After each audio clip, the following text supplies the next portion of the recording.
आगरा में चहुओर हरियाली और आनंदित महोत्सव का आयोजन किया गया। हरियाली चहु और बिछी आनंदित मन का आंगन। नागरिक प्रचारणी सभा में साहित्य साधिका समिति के तीजोत्सव की छाई हरियाली। नारी सशक्तिकरण की मिसाल उपन्यास गाथा पंचकन्या की रचनाकार रेणु अंशुल को प्रदान किया सारस्वत सम्मान। आपको बता दें कि साहित्य साधिका समिति द्वारा सोमवार को नागरिक प्रचारणी सभा परिसर में धूमधाम से हरियाली तीज उत्सव मनाया गया। महिला साहित्यकारों ने हरे भरे परिधानों में हरितिमा को साकार देते हुए आनंददायी पलों को साझा किया।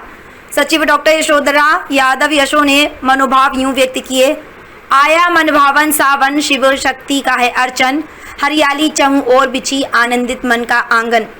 कार्यक्रम में नारी सशक्तिकरण की मिसाल उपन्यास गाथा पंचकन्या की रचनाकार आगरा में पली बड़ी किंतु वर्तमान में गाजियाबाद निवासी वरिष्ठ साहित्यकार श्रीमती रेणु अंशुल को सारस्वत सम्मान प्रदान किया गया। उनके सहधर्मी दक्षिणांचल विद्युत वितरण निगम लिमिटेड से सेवानिवृत्त वरिष्ठ अधिकारी अंशुल अग्रवाल जी को शॉल उड़ाकर सम्मानित किया गया। इस दौरान समिति के संस्थापक वरिष्ठ साहित्यकार डॉक्टर सुषमा सिंह, श्रीमती रमा वर्मा श्याम, अध्यक्ष डॉक्टर रेखा कक्कड़, संरक्षक श्रीमती कमलेश त्रिवेदी हापुड़, सचिव डॉक्टर यशोधरा यादव यशो, डॉक्टर मधु भारद्वाज, डॉक्टर नीलम भटनागर, राज फौजदार, माया अशोक, विजया तिवारी, सावित्री राठौर, सुमन शुक्ला, निवेदिता दिनकर, प्रभा शर्मा, ममता भारती, डॉक्टर मंजू स्वाति, डॉक्टर अलका चौधरी और सुधा वर्मा प्रमुख रूप से मौजूद रहीं। डॉक्टर रेखा कक्कड़ ने सम्मानित रचनाकार रेणु अंशुल का परिचय प्रस्तुत किया। संगीता अग्रवाल ने सरस्वती वंदना और यशोधरा यादव यशो ने संचालन किया। आगरा से अमन गुप्ता की रिपोर्ट। मैं साहित्य साधिका समिति की संस्थापक हूँ और आज हमारा जो कार्यक्रम हो रहा है वो तीजों का हो रहा है, हरियाली तीज का।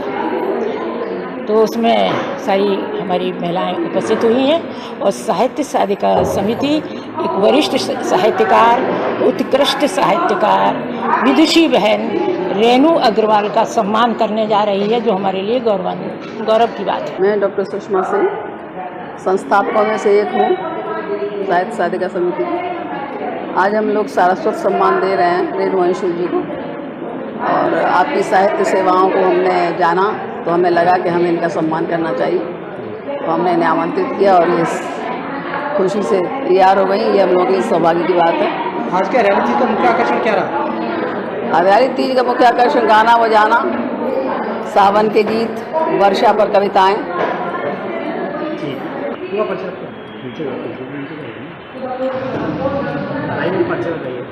मैं रेणु अंशुल हूँ और साहित्यकार हूँ। आज मुझे यहाँ सम्मान के लिए बुलाया गया है साहित्य साधिका समिति की तरफ से और मैं बहुत खुश हूँ, क्योंकि ऐसे मौके किसी भी रचनाकार की ज़िंदगी में बहुत खुशियाँ लाते हैं। उसे और क्या चाहिए? उसे यही चाहिए कि लोग उसकी कृति को, उसकी रचना को सराहें, उसे प्रशंसा मिले, उसका नाम हो, उसकी कृति पहचानी जाए। और गाथा पंचकन्या के लिए बेसिकली मैं यहाँ आई हूँ।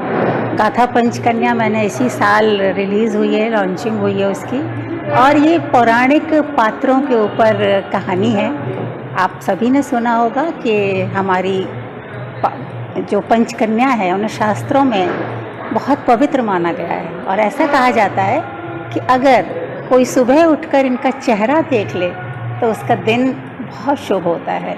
लेकिन यहाँ पर कुछ जब मैं लिखने बैठी इस विषय पर किताब, पहले तो मैं ये बता दूं कि पंचकन्या कौन है, क्या कौन है। तो ये पात्र हमारे 3 पात्र हमारे रामायण से हैं और 2 पात्र हमारे महाभारत से हैं। तो अहिल्या, तारा एंड मंदोदरी ये रामायण से आते हैं, जो हमारे त्रेता युग में थी, और द्वापर युग से जो महाभारत है उसमें कुंती और द्रौपदी हमारी पंचकन्या कहलाती हैं। तो इस विषय पर एक थोड़ा सा लोगों में प्रश्न रहा अनसुलझा सा कि पर पुरुष के साथ होने पर भी इन कन्याओं को पवित्र क्यों कहा जाता है। तो बहुत सारी रिसर्च हुई इस विषय में और मैंने भी जब इस विषय पर लिखना शुरू किया तो मुझे लगा कि इस विषय को सुलझाना बहुत ज़रूरी है। तो